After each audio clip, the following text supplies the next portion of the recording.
स्तोत्रसंहिता 50 ओवी 1-23.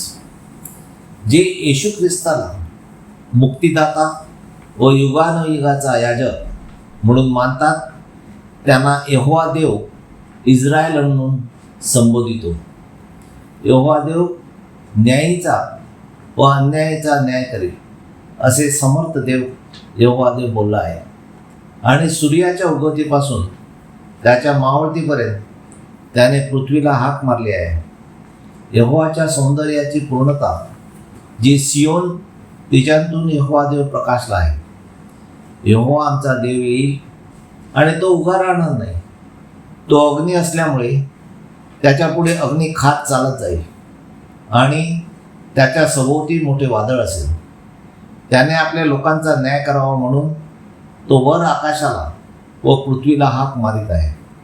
ज्या लोकांनी यज्ञाच्या द्वारे यहोवा देवाशी करार केला आहे त्या सर्व भक्तांना एकत्र जमवा असे यहोवा देव म्हणतो.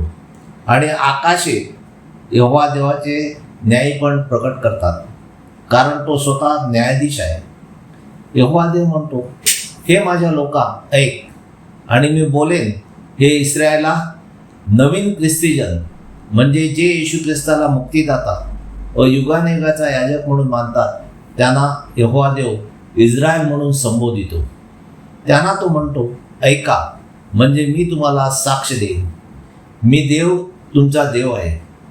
तो सर्व मानवजातीला म्हणतो, तुझ्या यज्ञाविषयी मी तुला बोल लावित नाही आणि तुम्ही केलेली हुमारपणे निरंतर माझ्यापुढे आहेत. यहोवा देव म्हणतो, मी तुमच्या घरातून खोड किंवा तुझ्या कोंडवाड्यांतून बोकडी मागणार नाही, कारण रानातील प्रत्येक पशु माझा आहे. हजारो डोंगरावरील गुरेढोरे माझीच आहेत. डोंगरातले सर्व पाखरे यहोवा देव ओळखतो आणि रानातले वनपशु हे देखील यहोवा देवाचेच आहेत. मग यहोवा देव म्हणतो, जर मला भूक लागली तर मी तुम्हाला सांगणार नाही, कारण जग व जगातील सर्व भरणा माझाच आहे. खोडाचे मांस मी खाईन काय, किंवा बोकडाचे रक्त मी पिईन काय? तर नाही. यहोवा देव म्हणतो, मला तुम्ही तुमच्यावर केलेल्या सुखदुःखाबद्दल उपकार स्तुती करा. आणि यहोवा देवाकडे तू जर काही नवस केले असेल तर ते तू फेड. यहोवा देव म्हणतो, काही लोक देवाला आपली कामे होण्यासाठी नवस बोलतात. तो नवस त्वरित पूर्ण करा. जेव्हा तुम्ही संकटात असाल त्यावेळेला तुम्ही मला हाक मारा. यहोवा देव त्या संकटातून आपल्याला मुक्त करेल. तेव्हा तुम्ही यहोवा देवाची स्तुती, आराधना व गौरव करा. परंतु यहोवा देव दुष्टाला म्हणतो, खऱ्या मनाने परमेश्वराची आराधना न करणारे, जादूटोणा करणारे, तांत्रिक व मांत्रिक यांना तो म्हणतो, माझे नियम सांगण्याचे तुम्हाला काय काम आहे? कारण सैतानाला सर्व बायबल माहीत आहे व जे दुष्ट लोक आहेत ते बायबलचा संदर्भ देऊन प्रवचन करतात. त्याविषयी यहोवा देव म्हणतो, आणि तू माझा करार तुझ्या तोंडात का घातला आहेस?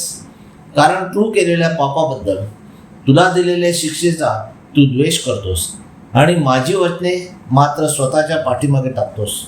आणि तुम्ही चोर पाहत असता तुम्ही त्यांच्याशी संगनमत करता आणि तुम्ही व्यभिचाऱ्यांचा भागीदार होता. तुम्ही आपले तोंड दुष्टपणाला झोपून देता आणि तुमची जीभ कपट रचते व कपट बोलते. तुम्ही बसून आपल्या भावाच्या विरुद्ध बोलतात. तुम्ही आपल्या आईच्या मुलांची निंदा करतात. या गोष्टी तुम्ही केल्या तरी मी उगाच राहिलो. तुम्हाला मी तुमच्यासारखाच कोणी आहे असे वाटते काय? पण मी तुमचा निषेध करीन आणि ज्या गोष्टी तुम्ही केल्या आहेत त्या मी ओळीने मांडीन. तेव्हा यहोवा देव म्हणतो, मला विसरणाऱ्यानं आता तुम्हाला मी जे काय सांगितले ते ध्यानात आणा, नाहीतर मी तुम्हाला शिक्षा करेन व फाडीन. त्यावेळेला तुम्हाला सोडवायला कोणी असणार नाही. जो कोणी उपकार स्तुतीचा यत्न अर्पण करतो तो यहोवा देवाचे गौरव करतो, आणि जो आपला मार्ग नीट ठेवतो त्याला यहोवा देव आपले तारण दाखवेल. म्हणून आपण एकच यहोवा देवाला हालेलुया म्हणून स्तुती करूया. जगातील सर्व वस्तू त्याच्या आहेत म्हणून त्याला काही अर्पण करण्याची गरज नाही.